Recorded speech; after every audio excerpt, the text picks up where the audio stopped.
Oh my god. Oh my god, so much happened. Starting at the beginning,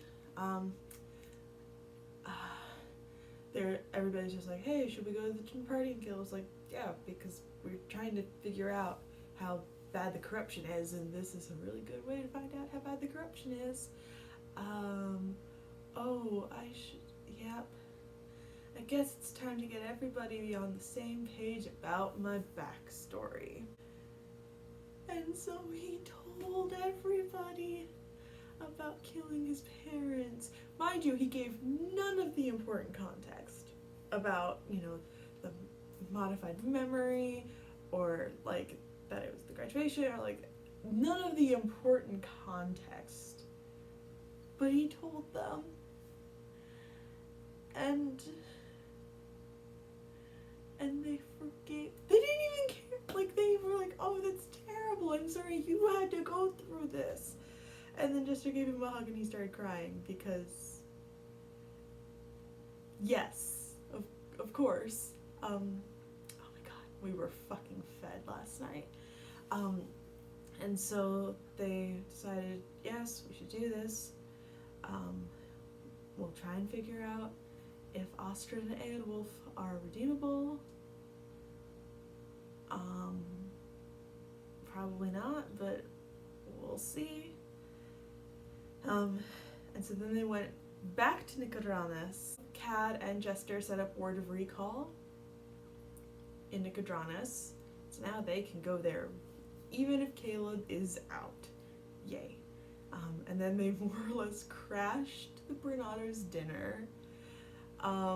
They all realized that Luke is 4, and so the fact that they've taught him fuck and given him a crossbow, not with real bolts, but a crossbow, and all of the other things that they've done are extremely questionable. Oh, also while they were in Nicodranus, Caleb asked if he could see Jester's childhood bedroom, and she was like, yeah, everybody come to my bedroom.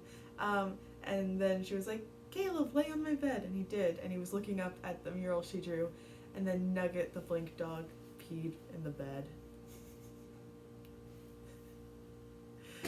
So they went back to Rexentrum, commissioned some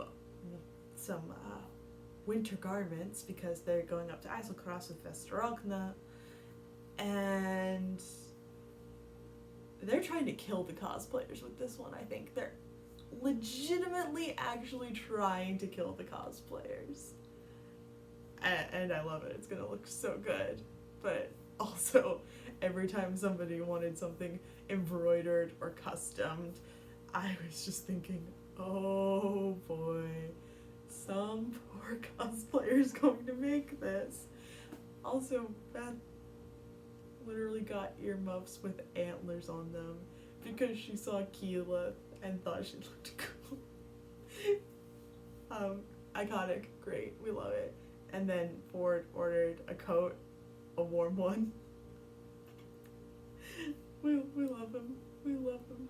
So they get all super duper dressed up, even though Trent told them to wear something comfortable. They wear formal wear, because icons. So they get to Trent's wizard tower, and I'm not gonna lie, it kind of fucks. Like, he's an abusive, gaslighting, propaganda asshole. But the tower design is pretty good. We do appreciate just, we like a consistent color scheme. Red and brown's not my favorite, but consistency, lots of wood. The fact that the opening to his tower is, and I shit you not, this is actually what it is. It is a circular chamber with one door. Oh, circular chamber filled with portraits, no windows, only the door that you came in that slams behind you. And I was just thank you, Matt. I'm glad that going to Disneyland right before everything closed gave us this, because that's the only explanation. But yeah, there are no windows and no doors, and then literally it's an elevator. I shit you not. It's like the stretching room from the Haunted Mansion. Yeah, if you don't know that's what I was laughing at, that's what I was laughing at. It was the stretching room from the Haunted Mansion, but in brown and red. Because, let's be real, of course, there's always my way out has Trent Ikithon energy. But yeah, so they go in. Ford's see invisibility is immediately dispelled because fuck.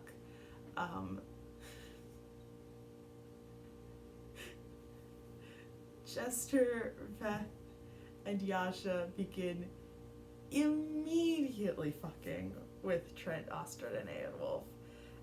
Cad's just like talking to Aeonwolf.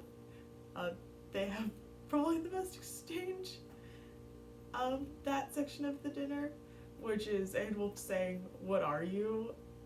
being, a shithead, and Kadusha's responding with, "A vegetarian? My king." And so dinner continues, and, they're getting settled in, and Trent's like, "So, any questions about what I'm doing or what everything is for? Any questions?" He's the worst. And then Caleb's like, "Yeah, what the fuck, dude? What the fuck?" Brent and Caleb. And Trent is just like, "Bren, I know that it's difficult for you to hear and you must hate me, but everything I did out of love because your parents told me to do whatever it took to turn you into a powerful, important person, and I did that. And I've shaped you and molded you, and that pain has caused you to be a stronger person, and you've never been out from under my thumb because the person who saved you was actually one of us." Ooh. He did not do that, but Trent's not that far from it. And so, existential crisis, and Trent's like, "No matter what you do, you'll be making me proud because I designed you to be a mage who changes the world, and I'm so proud of you, and I continue to be proud of you, and I can't wait for you to take over. The Assembly's watching you, Bren." And I'm just like, I hate this. Lots of existential crises. Eventually, Kale's just like, "I feel like I've been talking a lot," as he's been, standing up to himself from his abuser. And he's just like, "Anybody else have any questions?" And Ford, the icon, just starts asking hard-hitting questions. His third one was literally, "What is wrong with you?" Like, he meant about, like, "Hey, are you sick?" But he did say, "What is wrong with you?" Oh, boy. Yeah, it's very sunny today.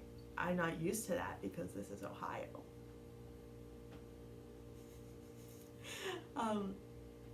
And so they're just having, oh god, such a time.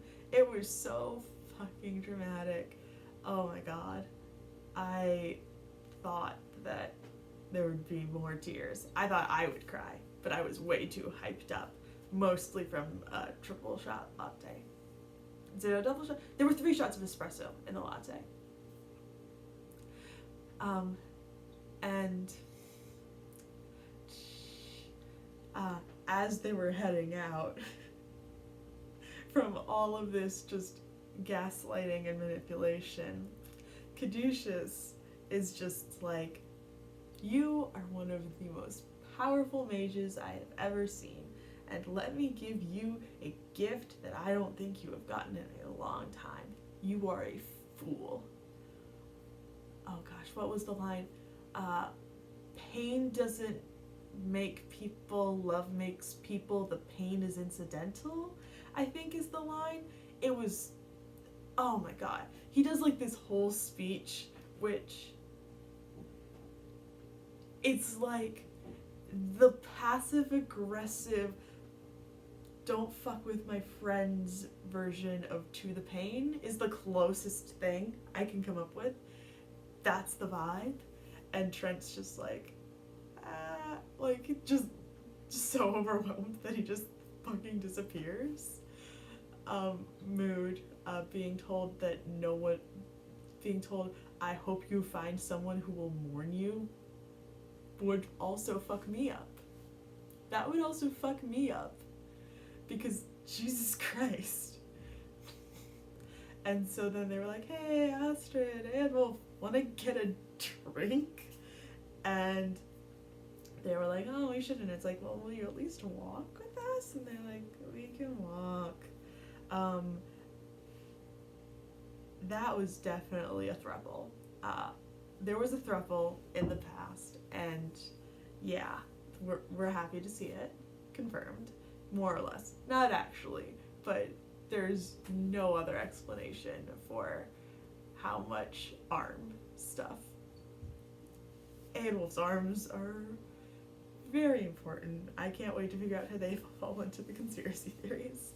But yeah, so they were just all chatting, and Ostrich was just like, hey, were you serious about the part about maybe taking over? And Caleb was just like, maybe.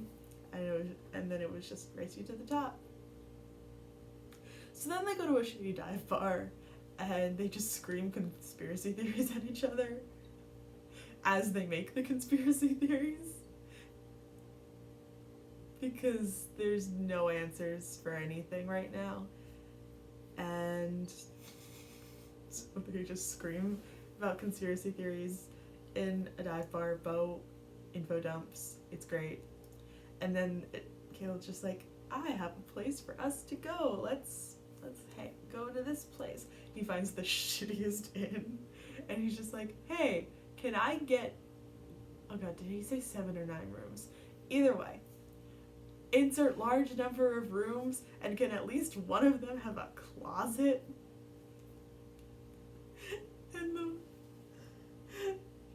And the owner straight up says, okay, but there's gonna be a closet fee.